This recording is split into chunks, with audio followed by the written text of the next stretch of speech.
Hello, everybody. My name is Keaton Gillogly, and today we are joined by a Modesto Nuts icon, Reggie McClain. Reggie, how we doing? Doing good, Keaton. How about yourself? I'm doing well. Reggie is a fan favorite and a Modesto Nuts icon because he spent 2+ years in Modesto as a part of the starting rotation. And then in 2019, after he started coming out of the bullpen, blew away some Cal League hitters and got himself up to the big leagues. And he made his major league debut in August 2019. And Reggie, we're going to get into that. We got a lot we can get into here. But first, I want to go back to 2017. You were a California League All-Star that year, but you had already had a really long journey just to get to that point. So opening day 2017, how grateful were you to finally get to a full season team in affiliated baseball? Grateful. Yeah, I was grateful, man. It'd been a long time getting into pro ball, going 5 years in college, three different schools, dealing with injury, just a lot of ups and downs. And then to get your name called in the 2016 draft, I was able to get to my first full year in Modesto, 2017. And that was, as we know, ended up being a pretty magical season. Yeah, it was an all-star year for you. It was the time that the Nuts won the California League Championship in their first year as a member of the Seattle Mariners affiliate ladder. What do you remember about that 2017 season right now when you think back to it? I think about how great of a team we had and how close-knit we were all together. And I could go back and name all the guys, and you could look back, and there's a handful of us that made it to the big league. So it's crazy to look back on that team and see, where everybody's at right now. A lot of dudes still playing right now at the highest level. One of those guys who's coaching at the highest level now, too, is Pete Woodworth. He was the pitching coach of that team that season, and now he's the major league pitching coach with the Seattle Mariners. Obviously, it's a lot of fun seeing your players succeed like that and your fellow teammates, but how exciting was it when you found out that Pete was getting the call to go to the show full time? I was really excited. I was one of the ones that talked to him when it happened, and I was really happy and excited to get that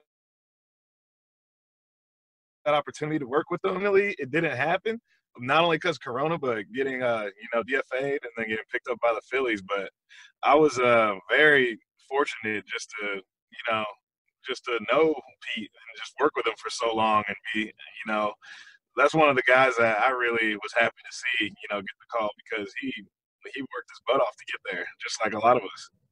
Yeah, you had a chance to work with him in 2018, 2017, and even a little in 2019 while you had that brief stint at Double-A before you zoomed up to the big leagues. What are some of the things that made Pete so effective as a pitching coach at the minor league level? I think it's his ability to connect with the players, just on a different level, just more than baseball, kind of just more, teaching us life lessons along the way, and just, being able to have that conversation with a coach where you're not, it's not all baseball.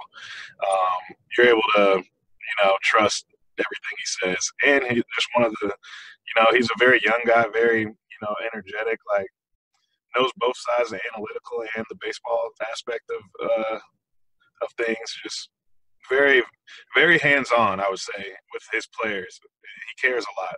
That's another thing.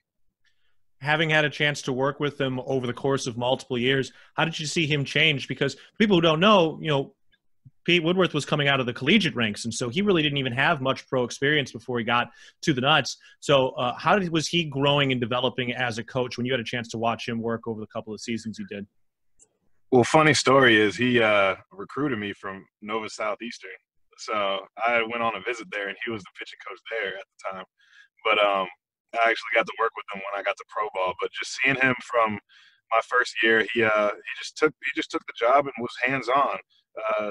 Was confident in everything he was doing. He preached the right messages to everybody. He just believed that if you work hard enough, you will get there. And in his situation, that's definitely true. Now, the 2017 championship season ran through. It was a great year. You were an all-star that season. You come back to Modesto in 2018. It's the opening day. You're getting ready to get slotted back into that rotation. But where's your head at? I mean, everybody's trying to move up as quickly as they can. You've had plenty of obstacles throughout your career on the field. Where was your head at going into that 2018 season? 2018 was not one of my most memorable ones. I got to stay the whole year in Modesto, which, I was probably one of the only ones on the 2017 side to do that. But that's just a learning point in itself. I couldn't let, my situation depict how I felt and how I played. And I feel like that's ultimately what happened. But everybody wants to play GM in the minor leagues, thinking they should be somewhere else. I felt suspect to that, sadly to say. But, I was able to realize that I was going to go as far as my ability let me, not because somebody was telling me I needed to be there. So I just wish I would have realized that earlier. But everything happens for a reason. I got to spend another great year with the Modesto Nuts. That's a win in itself. When did you realize that that was something that was kind of mentally holding you back? Was it during the year or after the year? I would say during the year, just seeing mostly the guys you played with all playing to level up. You want to be there. So when you're not doing well, you just start thinking, wow, I'm really about to be here the whole time because I'm not doing well enough to even get moved up at this point. But I think that's where it settled in. And then over the off season is when I kind of let it go because that started the 2019 season. I probably had more fun playing baseball than any year, even my All-Star year. That was probably the most fun I had with the Nuts is that 2019 season. It was a very brief stint with the Nuts in 2019. We'll get into that in a second, but I do want to talk a little bit about your offseason going into that 2019 year. So you're coming off a year which wasn't tremendous by your standards over the course of the season, although you were healthy at the very least, and you get into the offseason there. First of all, when during the offseason did you realize that you needed to change your mental mindset to refocus on the work? I think it was about a month left in the season, to be honest with you. I knew I had to get a plan in place to further my career because not a lot of 25, 26-year-olds who are in high A stick around. So I knew that from in the back of my head I needed to make a change. As far as what the change was, I really didn't know. I just knew I needed to improve and I needed to, show some initiative that I cared and that I was willing to get better at any cost. And that's what I ended up doing. And that's when I developed a plan to really stay in the off season in Arizona and start saving money and to make that all a possibility. What were some of the things you were looking at trying to figure out how to get better? I mean, were some of the things, the resources that the Mariners made available to you, or was this you going and doing more of your own research on how you could get better? A little bit of both, because without the Mariners' resources, I wouldn't have been able to capitalize on how much, how many gains I would have had. Without the programs that they placed for me that offseason, I don't think I'd be here right now. So it was a little bit of both. I had to have the mindset that I needed to get better, and they offered the resources that if you want to get better, here's everything you need to have to do that. So I think it was a mix of both that came into play. And it just kind of hit the harmony where, I was able to see the gains because of the resources and because of my will to get better.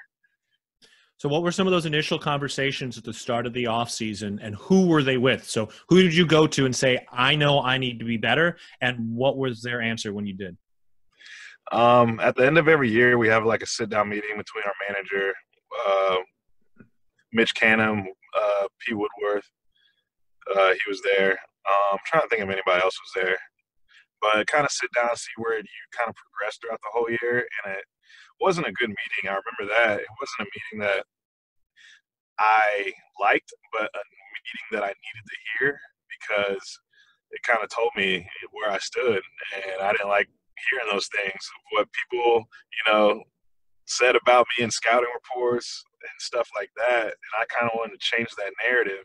So that's where, I first, heard, I needed to get a little pep in my step at that point. So you decide to stay in Arizona for the entire offseason, save a little bit of money. How were you working? How were you making money? Because the minor leaguers don't get paid during the offseason. So how were you making money during that offseason going into 2019? I was your local food delivery boy in the Phoenix area, metro area. I love to tell that story just because I was not really shameful about it. I was both. I knew I needed to do what I needed to do, so it was really like cut and dry for me. If you wanted to get better, this is what you had to do. And I said, all right, show me what where do I need to go? What do I need to do? Like, I was all ears at that point, from making money to, working out to, eating right, everything. I was all ears. Anything that would have helped me get better in that period of time, I was damn near doing it. So that's just one of the things I had to do was, you know, after baseball, I had to, have money to eat and live. So I had to get in my car and go pick up food and deliver it. And that's what I did for a good majority of that off season. Was it with like an Uber Eats, Grubhub, or a specific restaurant? It was DoorDash. I did the DoorDash app. I did Uber, but I didn't like people in my car. Made time go by faster when I just had my own music and could do my own thing. How many hours a week were you working? Oh wow. I would say during the peak time, it was a good about 6 hours a day. Oh wow. What's my math? 6 times what? About 6 or 7? Yeah. Like So you were doing 6 hours a day, 6 or 7 days a week? Yeah, 6 to 7 days a week. Man, I would say about 5 to 6. There was a couple times I probably went a whole week, but probably took off a good bit the next week. But I would say average, I was Monday through Friday, and then some Saturdays, some Sundays. But it was definitely Monday through Friday. I was pretty much just getting, working almost a part-time job pretty much after baseball stuff. How much money could you pull down in a shift? I set goals for myself. I think my goal was I knew I had a formula back then. I forget what my goal was, but I knew if I made about $60 to $70 a day, I would be able to live off of that. So I knew I already had like my groceries that I bought every week and everything, but I knew that my goal to live, if I could make $60 to $70 a day, I think that's what it was. So about $400 a week, I could live off of that. So that's the working part so that you could eat and survive and pay rent and be alive. But from the work standpoint in baseball, what were some of the things you were doing? We've heard a lot of people talk about the gas camp. A lot of that's been written about. So from your perspective, what were some of the things you were doing and that you found really, really valuable to make those big improvements? Yeah, the gas camp, that was just the weighted ball program, getting my body used to the weighted ball program. I still do that till this day. A lot that I think helped me was the long toss program. When Alan Yeager came and talked to us, talked to all the minor leaguers, and he pretty much told us the importance of long toss. And he said that guys who throw hard love to throw, and I kind of took that and ran away with it and was like, okay, guys who throw hard love to throw.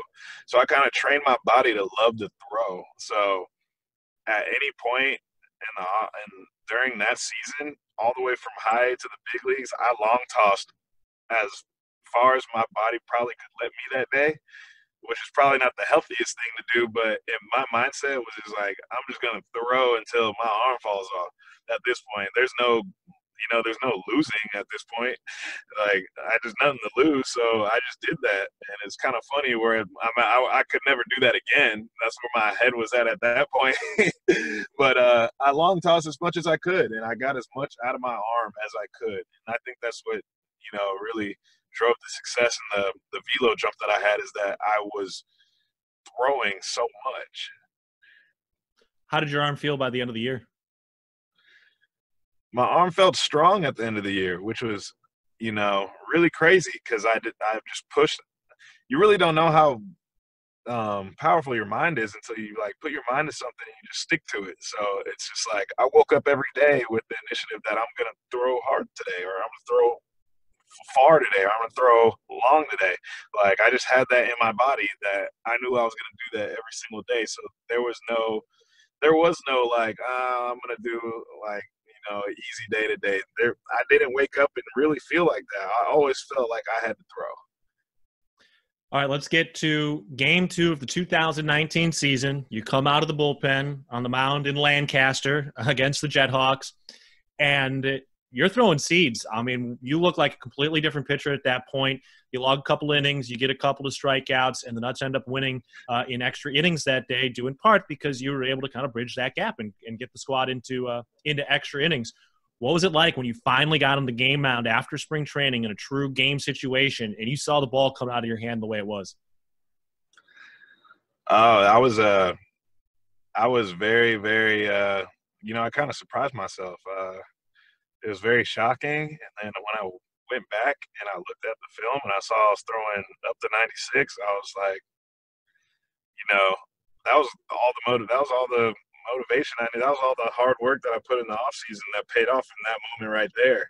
So it was just keeping up with what I was doing. But seeing that for the first time and having it on record for the first time was a pretty crazy thing. Just I knew that I shocked a lot of people when that happened.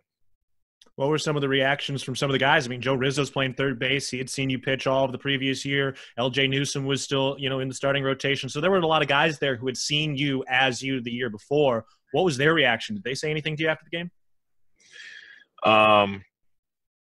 Not that I can recall, but I just remember that we had a very hard throwing bullpen that year, and everybody was kind of getting the gist of like, we all throw pretty damn hard.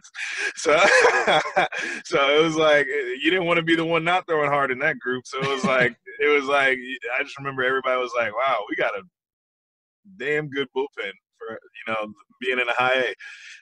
So you only lasted Modesto for 6 games, 16 innings that year, 18 strikeouts, no walks, and you get the promotion to Arkansas. So you walk into Arkansas, a place you've wanted to get to for so long. You knew it was right there. What was that competition like? What was the time you spent there like? Because that was short too. I mean, you're only there for a couple of games. So what was that feeling like when you finally got to Arkansas?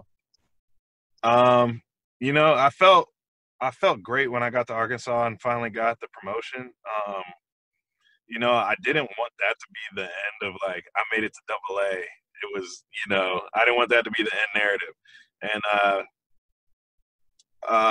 the talk that I had with the manager at Modesto, he pretty much told me it was like, the swag that you had on the mound, like you need to bring that to Double A. You need to have that throughout your whole career because it was fun. It was almost too easy for you here. So I kind of brought that mindset. Just up to Double A and just was able to even expand more on what I thought I was capable of doing. Like I just kind of knew that was the start of like, the new me, I guess. Like it was just the beginning. So I just kind of carried that mindset throughout, and was able to really put together a good month in Double A. However long I was there. Yeah, you were at Double A for 6 games, 15 innings, 20 strikeouts. You had a 1.15 ERA with the Arkansas Travelers. And before we get to your promotion to Triple A Tacoma, Mitch Cannon was the manager at Double A, and Pete Woodworth was the pitching coach at Double A as well. So you're talking just a few months from that hard conversation you guys had at the end of the 2018 season. So now you're at Double A doing what you were doing, throwing in the mid-90s and on your way to the big leagues. How excited were they to see that growth in you pay off the way it did? They were happy. They knew that I worked my ass off that off season. So I think word was getting around like what I was doing within the whole organization because it was kind of a funny story. Like when people heard that I was up to 97, 98, they it was kind of the I'll have to see it to believe it type of thing. And then I hit every level that year, so it was kind of like after it happened, they were just like, yeah, that was 97, 98. Like, I've seen, okay, I have believed. Now I've seen it. Okay, now, yeah, Reggie now throws 97, 98. Like, it was kind of like they had to see it to believe it at first, rather than just like, hearing it. So it was kind of like, it was on that type of vibe. So you get the call up to AAA. Now you'd made a spot appearance there earlier in the year, and that happens from time to time around the system. But you finally get the call up to AAA. Well, not finally. After a couple of weeks, you get the call up to AAA. How excited were you for that opportunity when you finally get to Tacoma? Getting to Tacoma was kind of surreal because I just didn't think that I would be at the beginning of the year. I didn't think that I'd be in AAA within 2 months. Like, you couldn't have told me that, like, and me believe it from where I was at. So it was really surreal just being in AAA at that time. I was just like, you know what, like I said, the only thing that make this story even crazier is if I got to the big leagues. So, I kind of kept that same mindset and was just like, all right, doing what I was doing got me through high A, through double A within 2 months. I was just like, I got to continue on that wave. So I kept long tossing. I kept throwing. I just kept that mindset of like, I'm going to do whatever I can to be the best version of me. So you get to AAA, and that was the first year that they were using the Major League Baseballs, which were a little bit different last season. How did you react to those baseballs? Did you notice a difference immediately, and did that change anything for you? I noticed how much more flight the ball had in AAA. It was a completely different ball from AA. Just how far and how just the flight in general. I didn't know if it's high elevation or the ball at first, but then I realized that the ball was really, jumping off of bats, and it was almost like a different baseball from AA to AAA. To be honest with you, it was like a new game. Definitely, the home run will bite you in AAA. I didn't was fortunate enough to only give up a couple home runs in AAA. I know a lot of people were less fortunate because the numbers soared that year. But it was almost I throw a pretty effective sinker, so I think that's what saved me in AAA is that I was able to keep the ball on the ground with my sinker, and I wasn't getting the ball in the air too much. So you spend 17 games, 41 innings at AAA. You post a 3.29 ERA for the Rainiers, and that was really low for the Pacific Coast League in 2019. I mean, that was a great earned run average, and you get the call to go to the show. Tell me about how they told you that you were going up to Seattle to meet the Mariners. We had just got home from a series. I knew that we had played one game, I think, that day. I was hot maybe the next couple days, maybe even if that day. I was, in my living room in Tacoma with Ryan Garten. We were playing video games, which we usually do. We make breakfast, play video games until we go to the field. And then I got a call from from Coach Brownie in AAA, and he called me, and I answered the phone, and he was like, "Reggie," and I was like, "Yes." I kind of was thinking, like, I didn't want to think it, but I was just like, "Yes," like, but he told me, he's like, "Looks like we're gonna send you to Houston. You're gonna join the big club and help them out." And then I just didn't believe it. I was just like, "Whoa!" Like, it just became real now, and it was just a surreal moment. Like something I'll never forget. Just like how I felt when I got that call. I hung up. Once I got off the call, Garden was right there. And he's like, "Did you get called up?" And I was like, "Yeah." And then he just hugged me and was like, "Yo, that's awesome, congratulations." Because everybody knew my story at that point. Like, I was, it was a real thing. So I sat down and I was thinking like, "Oh my gosh, like, I can't believe that happened." I sat there for a good 5 minutes and was just thinking, like, just smiling in my bed, just like, I can't believe that happened.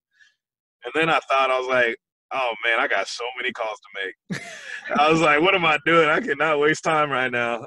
And just, the whole weekend, just everything, just it was something I'll never forget. Just like how I felt and like how the reaction was when I told my closest friends, when I told my parents. Like, it was just like, I don't know, it was just like feeling you only get one debut, so you only get called up for the first time once, so it's just like crazy, just to have those feelings. Who had the best reaction to the people you got to tell? My mom probably did. I called her first, but she didn't answer, and then I called my dad, and